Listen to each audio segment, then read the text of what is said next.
Hi friends, goodbye. You are most welcome in online classes. You are with Shyam Sundar sir.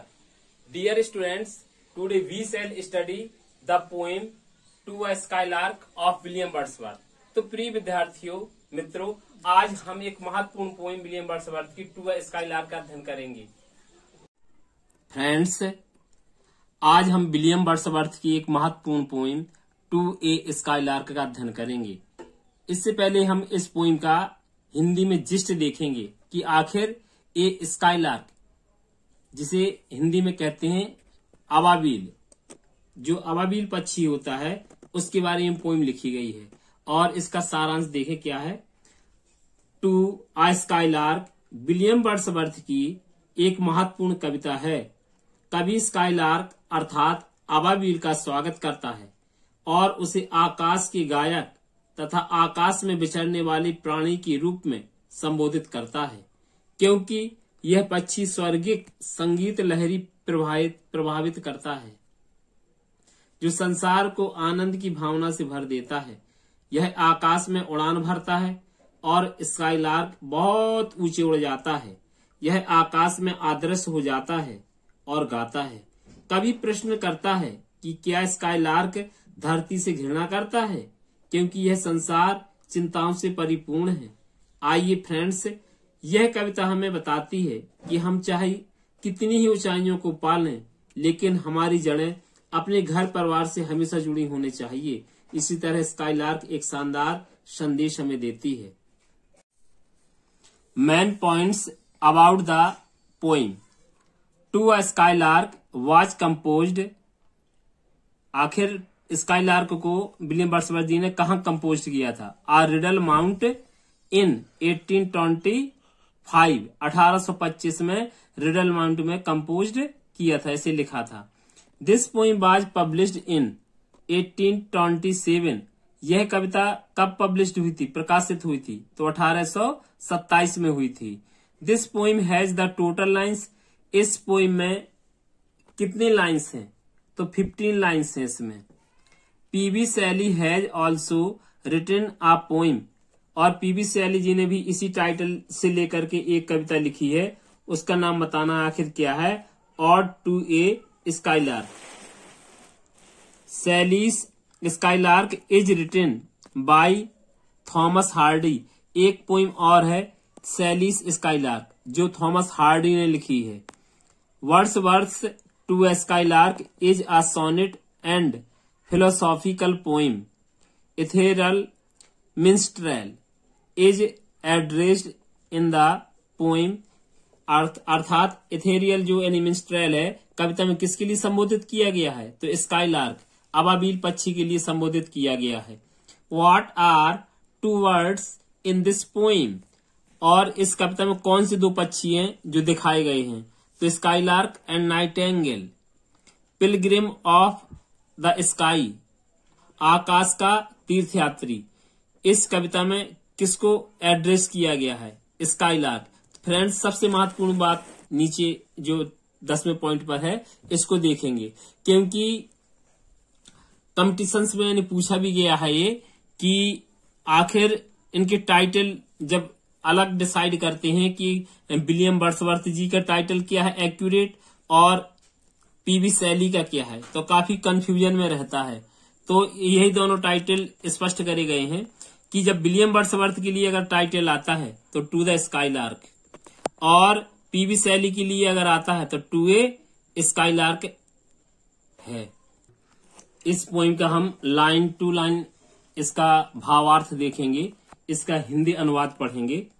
Ethereal minstrel pilgrim of the sky. William Wordsworth ji skylark अर्थात अबाबिल पक्षी को संबोधित करते हुए, address करते हुए कहते हैं कि इथेरियल मिंस्ट्रेल। इथेरियल मिंस्ट्रेल मान होता है नैसर्गिक गायक या देवी गायक, और पिलग्रिम ऑफ द स्काई मान होता है आकाश का तीर्थ यात्री। यानी इसमें वर्ड्सवर्थ अबाबिल पक्षी का स्वागत करते हुए कहते हैं कि उसे आकाश का गायक और आकाश में विचरने वाला एक तीर्थयात्री है। Dost thou despise the earth, where the cares abound?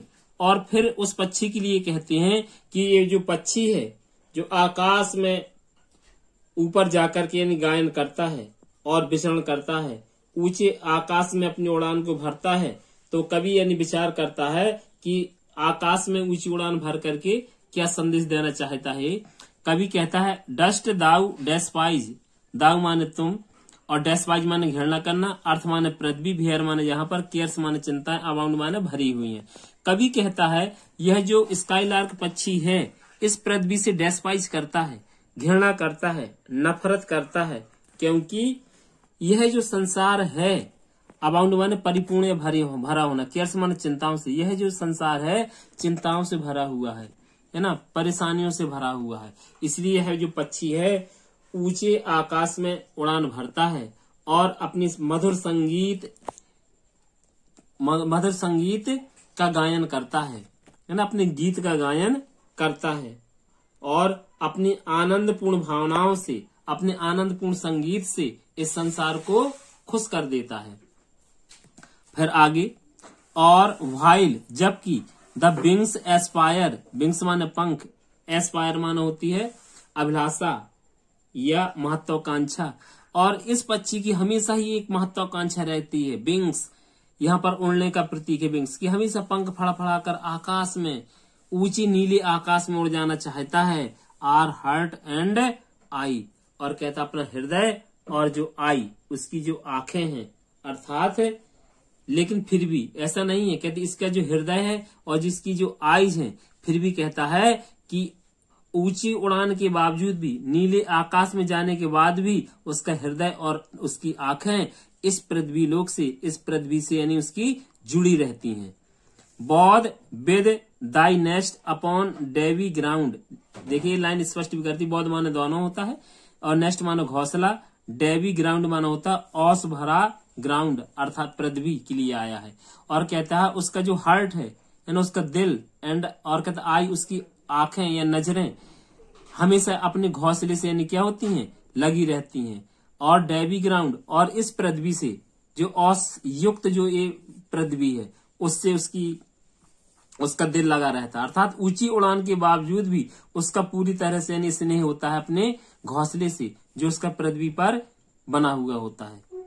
Dai nest which thou canst drop it at will, और कभी कहता है कि नेस्ट, कहते उसका जो घोंसला है, कहते हैं कांस्ट ड्रॉप, कहते उसको ये क्या नहीं करता, कभी ड्रॉप नहीं करता, अलग नहीं करता है कि चलो मैं उसने ऊंची उड़ान ले ली तो क्या कर दे, है ना, एट विल, कि उसकी ये इच्छा हो जाए क्या कि इस नेस्ट को, घोंसले को छोड़ दे, नहीं, ऊंची उड़ान के बाद भी उसका यानी जो लगाव रहता है अपने इस घर पृथ्वी लोक का जो उसका घर है उससे उसका बना रहता है।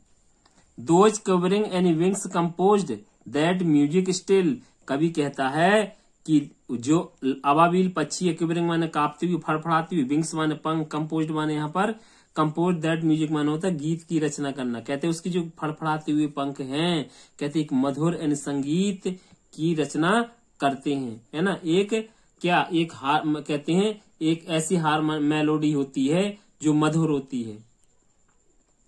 नेक्स्ट स्टंजा है, to the last point of vision and beyond mount, और कहते उसका जो लास्ट पॉइंट ऑफ विजन होता है, उसकी दृष्टि का एक बिंदु होता है, अंतिम बिंदु होता है, किसके परे, बियॉन्ड माउंट, कहते पर्वतों के परे, अर्थात कहते बड़े बड़े अगर पहाड़ भी मिलते हैं ना तो कहते उनको क्रॉस करता हुए पक्षी क्या होता है, आकाश में उड़ता जाता है उनके ऊपर से होकर के, इसलिए कभी इसको क्या कहता है, कहते डियरिंग वार्बलर, कहते अरे वार्बलर मान होता गायक, गाने वाला या गवैया, कहते साहसी गायक है, कहते इतनी ऊंची ऊंची उड़ान भरता है, पहाड़ों को लांघता हुए निकलता है, फिर भी क्या करता है, एक अपने गीत का गायन करता है।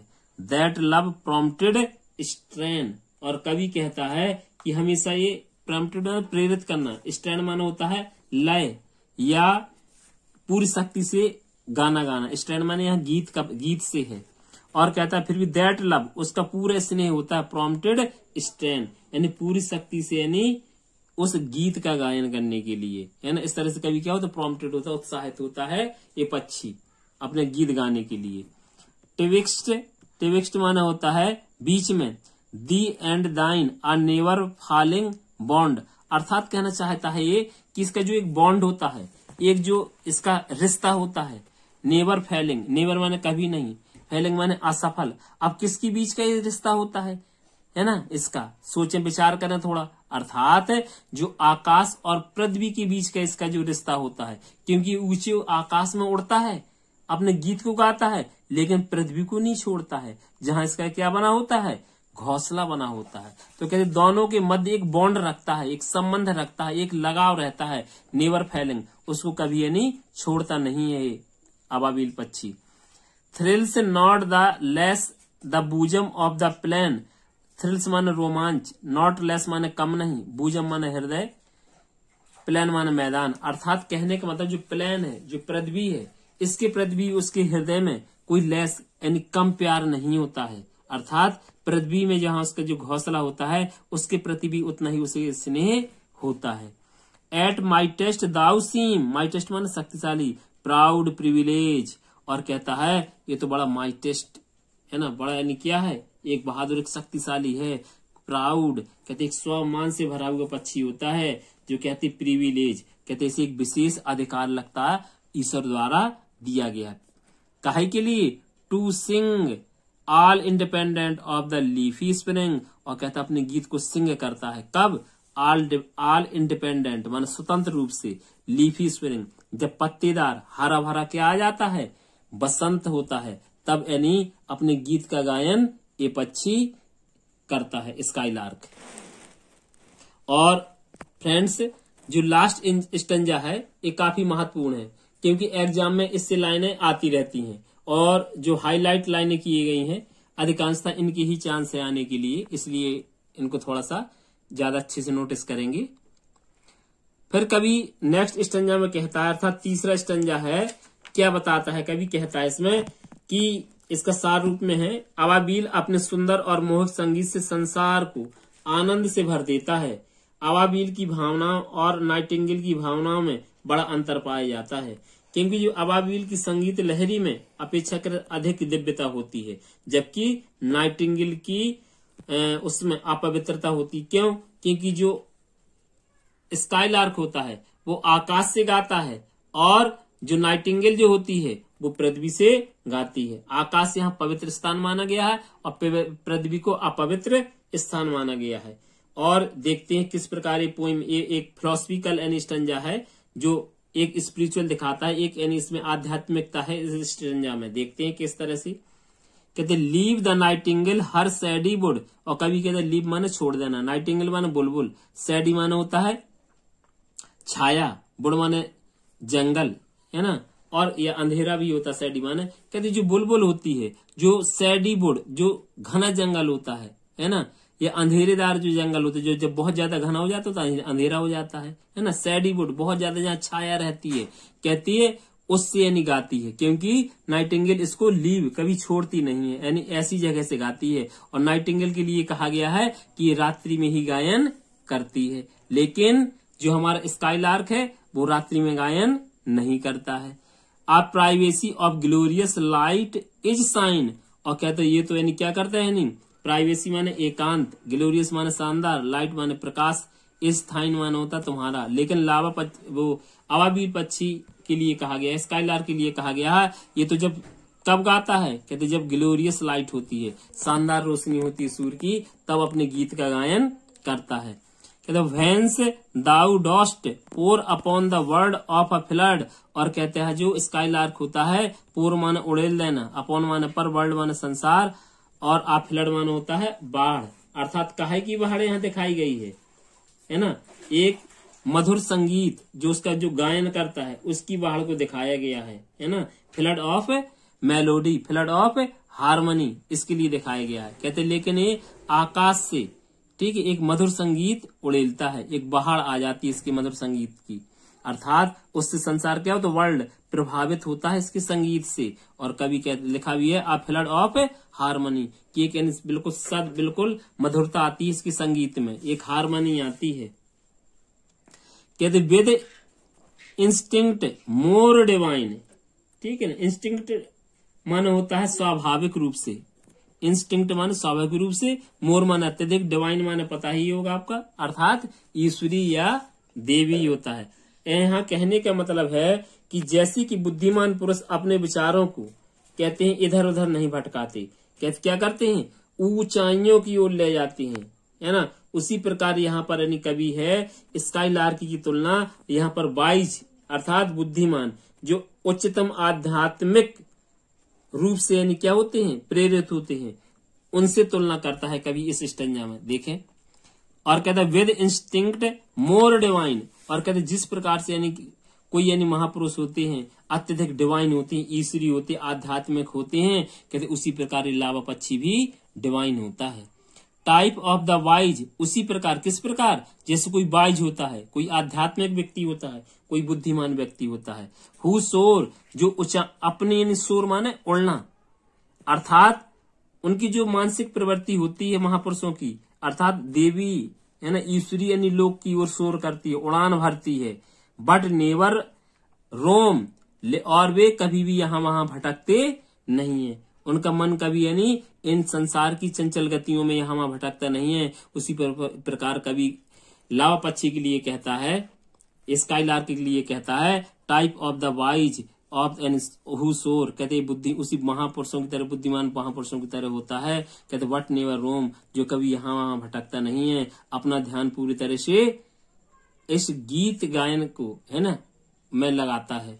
और true to the kindred points of heaven and home, और कहते ट्रू माने पता ही होगा, काइंड्रेड माने होता है आपको इस तरह से यानी प्रेरित करने से है, काइंड्रेड करता है यानी आत्मीयता करता है, आत्मीय होता है, काइंड्रेड माने आत्मीयता या भाईचारा भी, और या प्रेरित करने से। और kindred points heaven at and home, और कहता है ये इस तरह से एक भाईचारा स्थापित करता है ना, काइंड्रेड करता है, इसके अंदर एक पॉइंट्स होता है, किस तरह से इसके अंदर भाईचारा होता है, कैसे आत्मीयता होती है, कहते हेवन के प्रति भी, अर्थात ऊपर आकाश है ना, ईश्वरी लोक के लिए भी, एट होम इस संसार के लिए भी, यानी दोनों अर्थात हेवन एंड होम दोनों के प्रति समन्वय स्थापित करके चलता है। जिस प्रकार से जो बुद्धिमान महापुरुष होते हैं, उच्चतम आध्यात्मिक भावनाओं से प्रेरित महापुरुष होते हैं कि उनका हेवन ईश्वरी यानी पॉइंटों से लगा होता है, और होम अर्थात सांसारिक बिंदुओं से जुड़ा होता है। उसी प्रकार ये स्काईलार्क ये होता है। तो फ्रेंड्स, आई होप आपको ये पोइम अच्छी लगी होगी, जो मैंने भावार्थ बताया आपके लिए यानी परीक्षा के लिए महत्वपूर्ण होगा। ठीक है, आशा है कि आप इस पोइम को पढ़ेंगे। थैंक्स।